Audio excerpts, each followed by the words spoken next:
Evan from JJ Hat Center. Hi everybody. Good morning, good afternoon.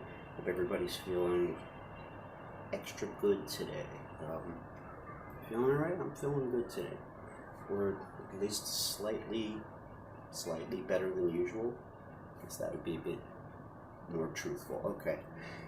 Let's talk about today's subject. Today what we're going to do is we're going to talk about what the heck happened to the legendary, famed Borsalino hat company.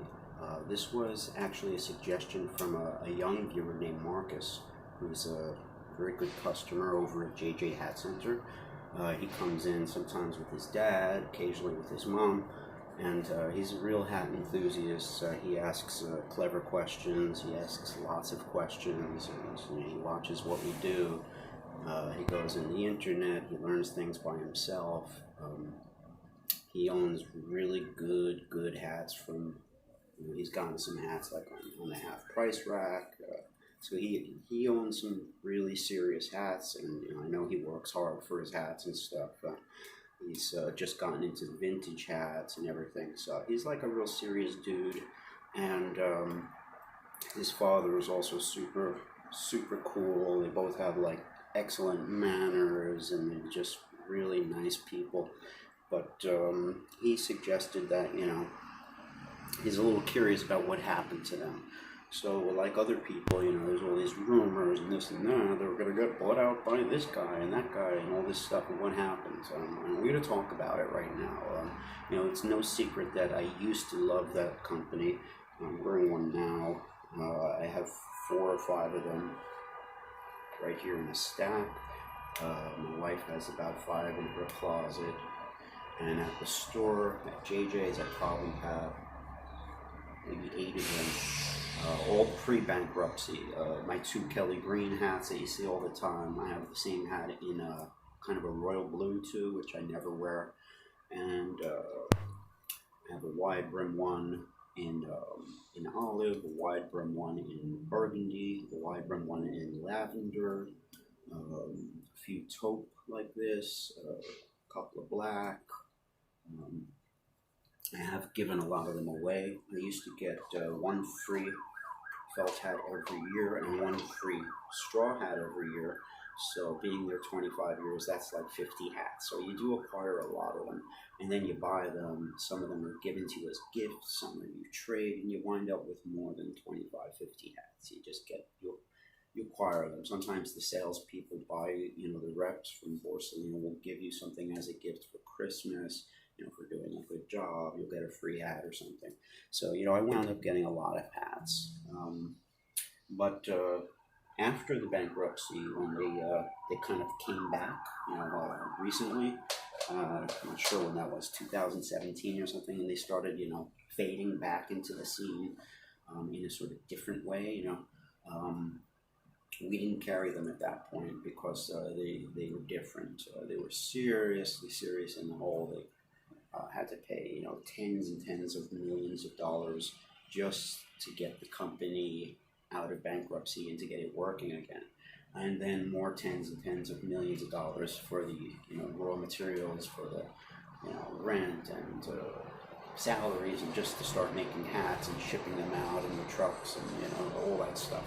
So it's safe to say they started cutting corners. Started making the hats cheaper, and they had to raise the prices too significantly. One of the reasons why we don't carry them right now, the main reason is because we used to work very closely with what they called Borsalino USA, which was the entity that imported Borsalino into the US for US hat shops. It was very exclusive. There were only 2 New York shops carrying Borsalino, JJ's, and 1 guy in Brooklyn, which was predominantly a religious hat shop. But he had some secular stuff too, regular hats. And there was only 2, and no more. Nobody else was allowed to get the line. Even Saks Fifth Avenue, Barney's, people like that had to get closeouts and get things that were, not directly from Borsalino. They couldn't get the line. Like really big shops like Saks and Barnes, they carried closeouts and stuff. Only JJ's and this one guy in Brooklyn had it. Even when we opened up our satellite store, Pork Pies, the guy in Brooklyn complained and said, "Hey, who is this guy Pork Pies you're selling to, Borsalino?" And we had to say, "It's JJ's, it's us, it's our other shop." But we were allowed to do it because it was us, but nobody else was able to get the line no matter how much they paid or how much they tried. Now, anybody could get the line.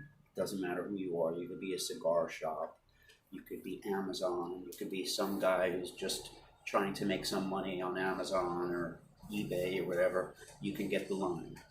It's not the same line. It's very easy to get, and they're not really selling the same way they used to. There's no more Borsalino USA.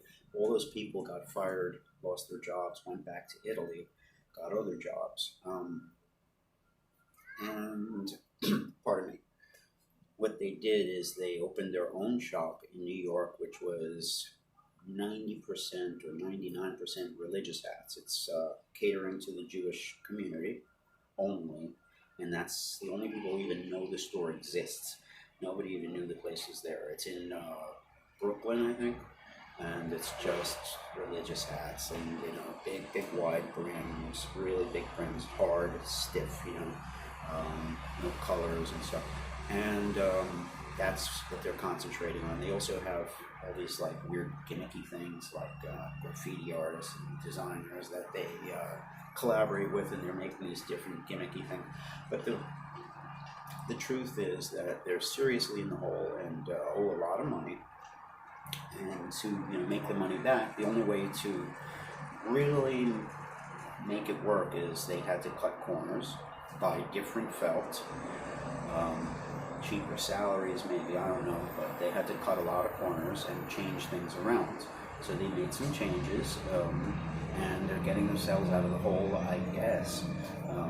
We're not dealing with them right now because the people that we knew are just not there anymore. They made us good deals, and we had all kinds of good things worked out with them, and we trusted them. And right now we're just not interested in getting the line because sort of everybody has it, and we don't want to invest hundreds and hundreds of thousands of dollars on the most expensive hats in the shop and really dedicate a whole year to Borsalino and just so many thousands. You gotta realize one little stack of Borsalino, it's like 500, 1,000, 15, 2,000, it's thousands. So, it becomes hundreds and hundreds of $1,000s when you invest in their stuff.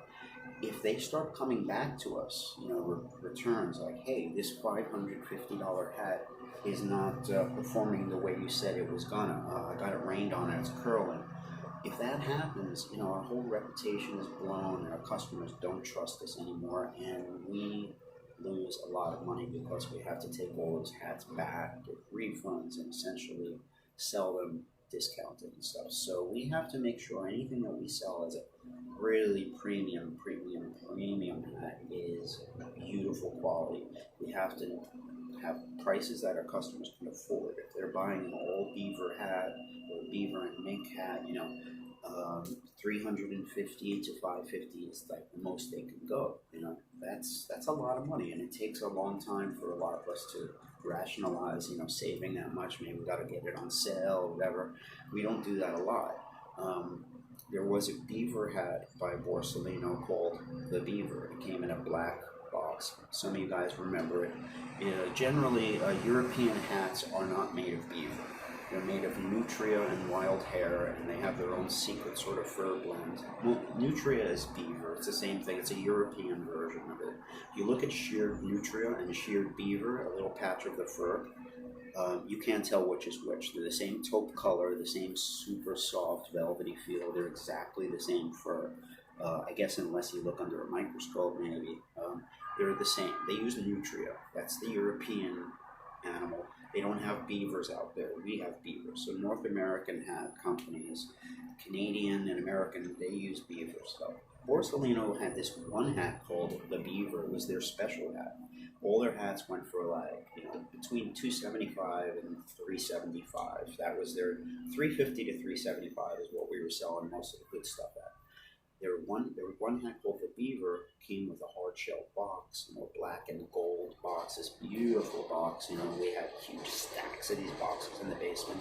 Came with a hard case, and the hat itself was gorgeous, exquisite. Borsalino styling, but just beaver, a little softer, a little nicer. They were $550.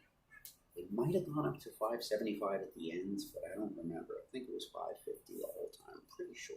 So that hat is back, and it's gone up to $1,000. So it's like doubled.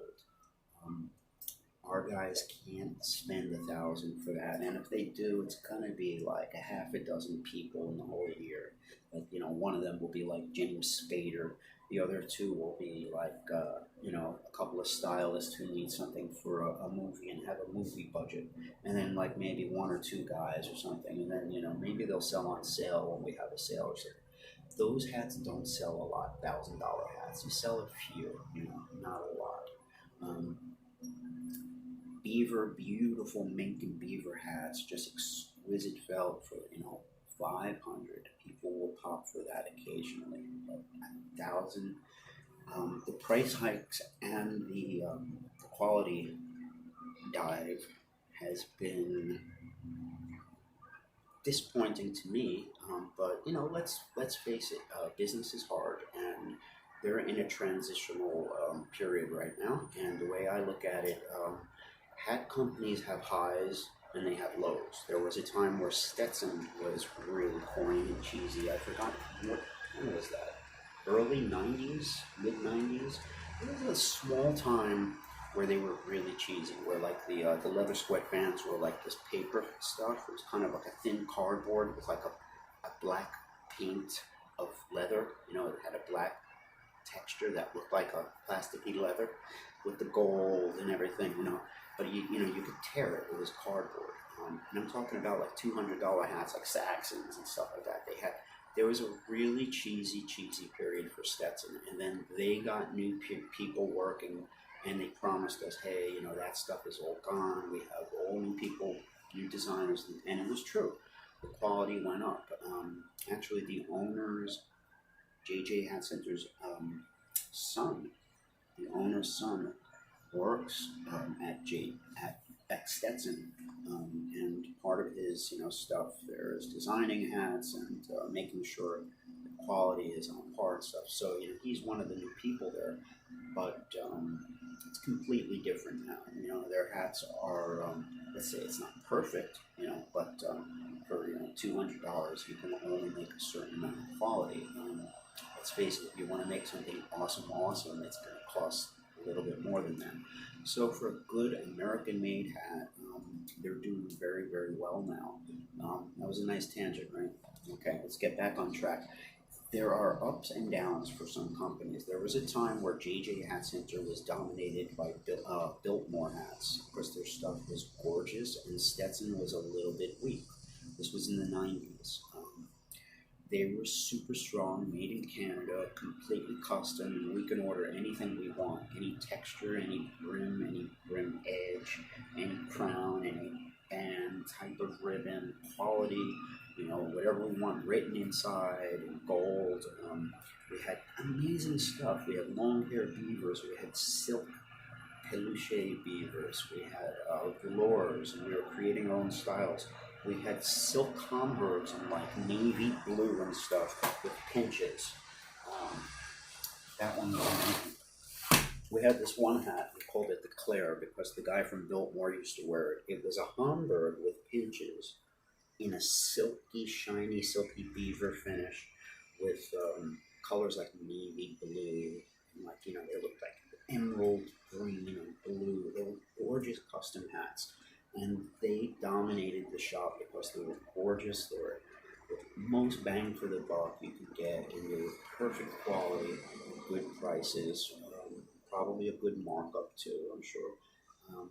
There was a time where Borsalino dominated the shop. They were on a high too. The one entire side of the shop, the big wall, when you walk into the shop on the left side, or Stetson wall now, was a Borsalino wall, the entire wall. You can see the photo where there's a video I made with a customer that walked in with no pants, you know, the day the customer with no pants walked in. If you look at that photo, behind him, the whole wall is Borsalino, just like, you know, a row of 20 and 20 and 20 and 20, just like, you know, maybe 120 styles, and then the other wall, another 60 styles, and then behind us, there was other kind of crushable stuff.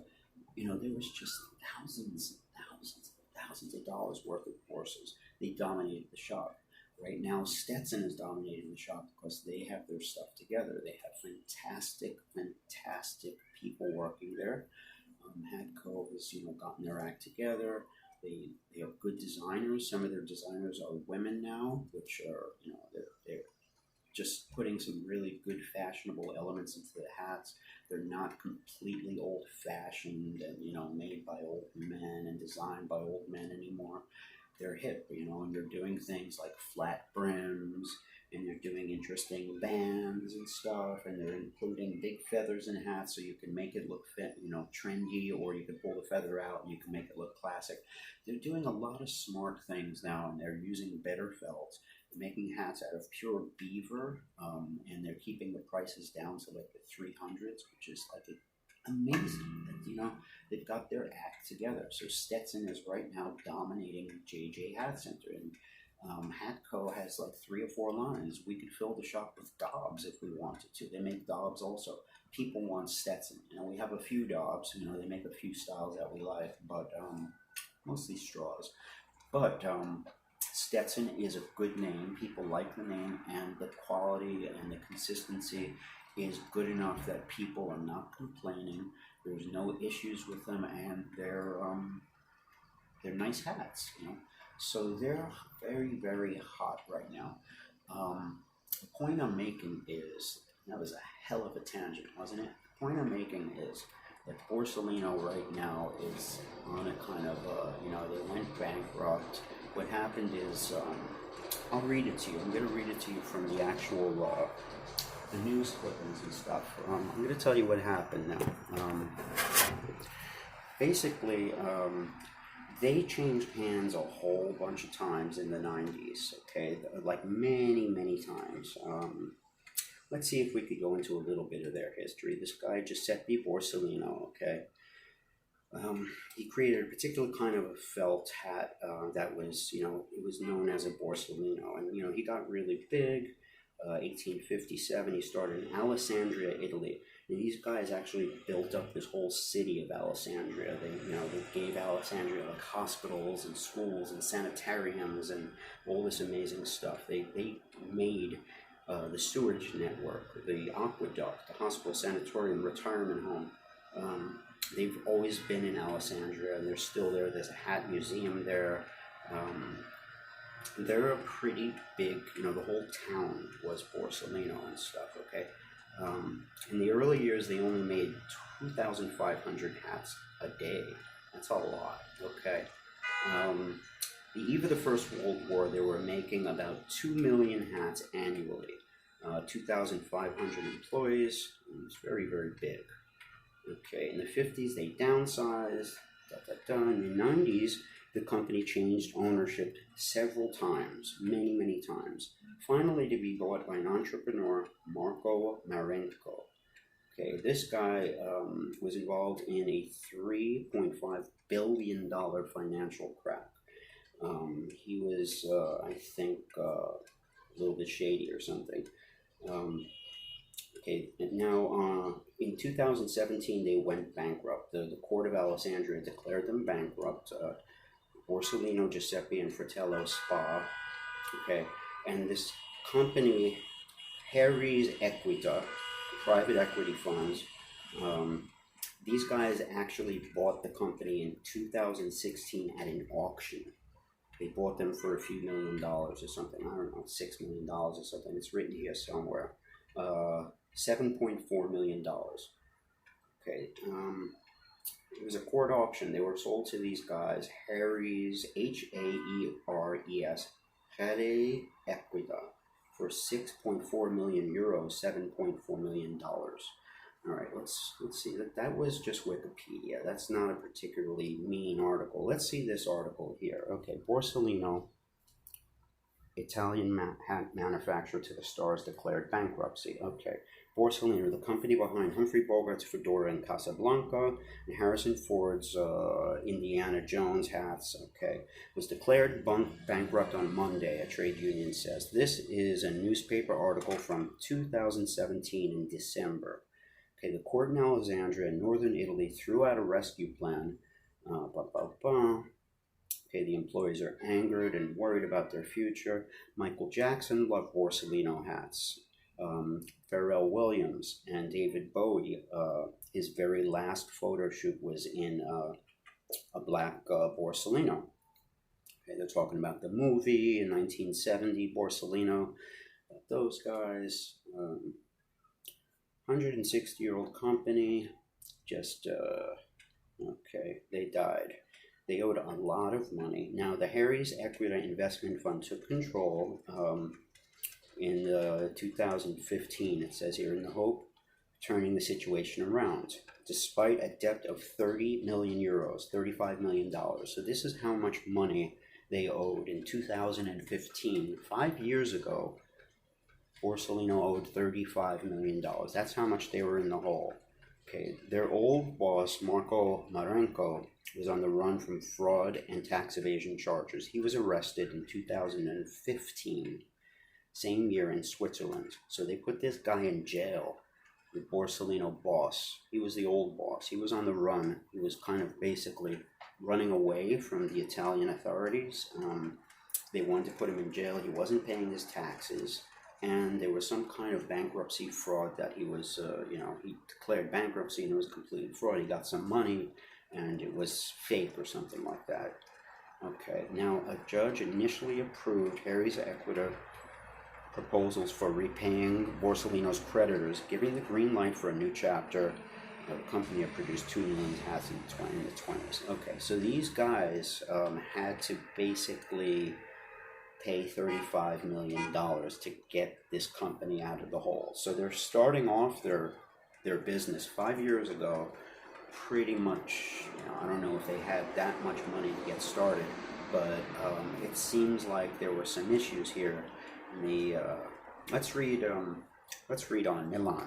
Okay, here's an article from 2017. Italian hatmaker Borsalino bought at auction by Harry's Equity deals. Milan. Italian Borsalino, world's famous hat company, famous for Bogart's Casablanca hat. Okay, the company was put on sale at auction after a judge in the town of Alexandria, where the luxury brand was founded in 1857, refused last year to grant it court protection from creditors. All right. All right. These guys bought it for 6.4 million euros. The offer, the investor group led by Felipe Camperio, which has been managing the company since the end of 2015, was the only ones submitted. They're the only ones who wanted the company. That's interesting.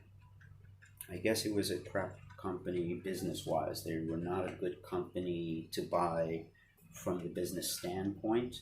There's probably a lot of people who like to buy stuff. They have millions and billions to throw around, and Borsalino seems like a fun company for somebody to buy. So I'm sure a lot of people looked at it and passed. Okay, the asset on sale included the offices, company's offices, the production site and machinery, the contracts of its 134 workers, and its network of stores, of which only one is fully owned. Okay, that was what they got for $6 million, $7 million, 7.5. He bought the Borsalino. Camperio bought the Borsalino trademark in May last year. That was 2016, for around 11 million euros, making it harder for other potential suitors to produce the famed hats using the same brands. Okay, so he got the name first. The troubles at Borsalino, still a favorite of celebrities such as Rihanna and Jude Law, started when former majority owner Marco Moreno was stripped of his powers in 2008 and later arrested in 2015 over alleged bankruptcy and fraud. That's when this guy was the guy who screwed it all up. Marco Marenco basically stole all the money from Borsalino, pretended that he was spending it on Borsalino stuff, but took it himself, made the American and then the European company go bankrupt and basically die. And then he disappeared because they wanted to stick him in jail for not paying his taxes and stealing the money. They finally found him and they stuck him in jail. Other people bought the company. Like so many small and family-owned companies in the country, it lacked the funds and managerial skills to reposition itself in the competitive and fast-moving luxury market. It's saying that they suck. They couldn't do a good job. The company started a relaunch after its management was handed to Harry's Equita, which invested more than 10 million euros with the aim of increasing production, refreshing designs, and pushing the brand. Okay, so they bought the place, bought Borsalino and everything, and they invested 10 million bucks too. So I don't know how much money they had left, but they had to cut a lot of corners, especially in the United States and Asia. We're delighted to see the efforts we made in the last 3 years have come to a happy end, Comparative said. Okay. Sales, which produced some 150,000 hats per year, grew to 17 million euros in 2017 from 15.5. So in 2 years, they raised sales a little bit. The proceeds of the auction will be used to pay the creditors, and the acquisition procedure will be finalized in 10 days. All right. So I don't know what else there is here. There's one more article. Hat manufacturer Borsalino went bankrupt. Okay. Curtain falls after 160 years. They filed for Chapter 11. The court rejected its request. The debt was 18 million euros. Swiss police arrested former majority shareholder Marco Marenco in 2015 on suspicion of financial crime. Borsalino exchanged owners that year to investment firm Harry's Equita. It invested 10 million euro to get the company, known for its dented fedora hats. Oh, I see it. That's what it invested. And it returned to profitability at the end of 2015. Profits grew to 2.6 million euro in 2016 thanks to a 17.5 million euro turnover. It had a forecast of a 20% turnover growth by 2018. It still has a huge debt. It sought protection with the courts, but alas. It's not clear whether the company will be able to relaunch, but the company did appoint 2 guardians that have to take care of debt payments. Owners, Harry's Equita says it will also continue the manufacturing process. All right, so it sounds like they really were pretty close to dying, but they went down and then now they're going up. So this is a transitional time for them. It's not the best time for them, I would say. They're not the old company. They're somebody completely new, totally new. They might have some of the old workers there, but they're working with new stuff and new financial guidelines, and they're trying to get themselves out of a hole. So I'm going to say, personally, I don't know if it's the best time to buy their stuff, but there are people who look on Etsy and eBay to find the old ones, which are pre-2017, pre-2015, anything, that's at least 5 years old is going to be okay. What you need to look for on the inside, right in here, there's going to be a lining, and it will say at the very top, quality superior in gold, right in the lining.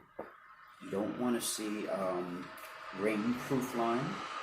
Rainproof line is the second to best line. They're usually crushables, but they're not the same. You don't want to see Augusta line. That's cheap stuff. You don't want to see Triumpho line. Again, not the same stuff. They're harder. Those two, they're religious hat stuff. They're when you want to keep the felt cheap.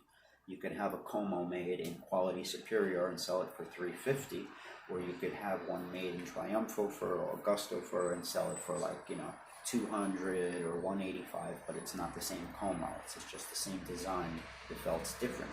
So you want to find quality superiore. If it doesn't say that in little tiny letters on the silk lining, the very top part, so you're looking at the silk lining on the roof of the hat, the top part, it'll say Borsalino, where little letters, quality superiore. If you see that, you got the good stuff. That's the stuff that you can roll up and everything. You could stick them in your pocket. You could change the creases from pork pie to, teardrop to whatever you want, And no matter how floppy they get, you could always get them back to a nice, good, snappy state just with a little bit of steam. Just because the felt quality is exquisite, in my opinion, it was the best felt available at any price. And the stuff that was quality superior was as good as it could get. Things that were more expensive that they sold, like the beaver, the chinchilla hats, and all those ones that were more expensive, it's the same stuff. So it maxed out. So Kevin from JJ Hat Center. See you guys later. That's what happened to Borsalino Marcus.